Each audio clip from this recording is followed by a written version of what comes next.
বাংলাদেশের জনপ্রিয় চিত্রনায়িকা তানজিম তিশা রূপ, গুণ এবং দক্ষতা দিয়ে এই টলিউড ইন্ডাস্ট্রিতে তিনি জায়গা করে নিয়েছেন খুব আগেই। ১ দশক হলো তার এই সিনেমা ইন্ডাস্ট্রিতে। এবার তিনি ফিরছেন বড়সড় আকারে নতুন সিনেমা নিয়ে মেগাস্টার শাকিব খানের বিপরীতে Prince one upon A time in Dhaka দিয়ে। সেই সিনেমার বাজেট শুনে সবাই অনেক অবাক হয়ে যাবেন।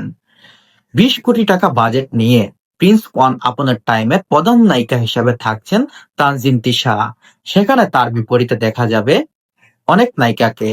কলকাতার জ্যোতিময় কুঙ্গুকেও সেখানে কাস্ট করা হবে বলে জানিয়েছেন। মেগাস্টার শাকিব খানের বিপরীতে আরো একজন নায়িকাকে কাস্ট করা হবে, সেও বাংলাদেশের অভিনয় শিল্পী তাসনিয়া ফারিন। তাসনিয়া ফারিন ইতিমধ্যে চুক্তিবদ্ধ হয়েছেন বলে জানিয়েছেন। কিছুদিনের মধ্যেই ঈদ-উল আজহায় মুক্তি পেতে যাচ্ছে তাসনিয়া ফারিন এবং তানজিম তিশার অভিনীত Prince one upon A time in Dhaka. এই সিনেমাটিতে প্রধান লিড রোল হিসাবে থাকবেন মেগাস্টার শাকিব খান।